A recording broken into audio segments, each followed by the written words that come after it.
Buongiorno, ben ritrovati con l'informazione flash di New Sicilia. In apertura la tragica notizia di una bambina di 4 anni, Patrizia Rio, morta ieri dopo essere stata investita da un'auto a Termini Imerese nel Palermitano. La piccola è stata travolta mentre usciva da un cancello lungo via Alessandro Manzo. I familiari l'hanno portata all'ospedale Cimino dove ne è stato constatato il decesso. A travolgere con l'auto e uccidere Patrizia è stata una donna di 51 anni alla guida di una Fiat 600. Le responsabilità saranno accertate dagli agenti della Polizia Municipale e dai carabinieri che stanno indagando. Ed è salito a 3 il numero delle vittime del naufragio avvenuto nelle scorse ore al largo di Lampedusa. Il cadavere di una donna è stato recuperato da uno dei 2 pescherecci tunisini che si sono occupati dei soccorsi dei migranti finiti in acqua a circa 38 miglia dall'isola. In precedenza i corpi di un uomo adulto e di un bimbo di circa 1 anno erano stati recuperati dalle motovedette della Guardia Costiera.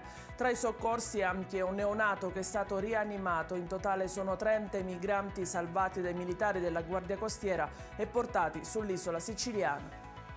E passiamo alla politica con Cateno De Luca che si candida a sindaco di Taormina. Il leader di Sicilia Vera lo ha comunicato durante un incontro in piazza Duomo nella Perla dello Ionio. Da quando ho lanciato la sfida, ha detto De Luca, ho ricevuto diverse sollecitazioni. I taorminesi sanno che per me parlano i fatti. Ciò che siamo riusciti a fare a Fiumedini, Santa Teresa di Riva e Messina con lo straordinario risultato delle ultime elezioni è il frutto della nostra azione amministrativa. Per me Taormina non è un'operazione politica ma una scelta che coinvolge tutta la città, ha concluso De Luca.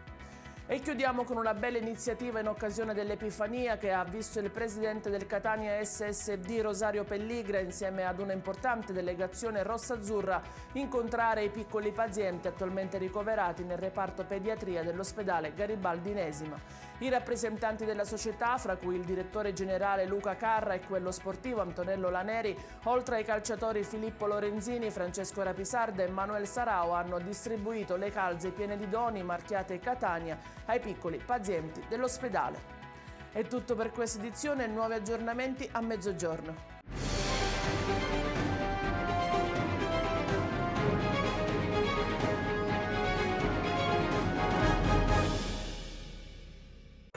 Natale ad Acireale.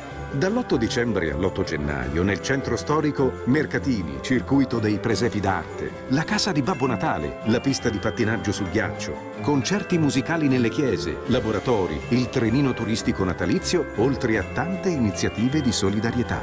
Il 24 dicembre alle ore 20 Uzzukku, tradizionale accensione. L'amministrazione comunale augura buone feste.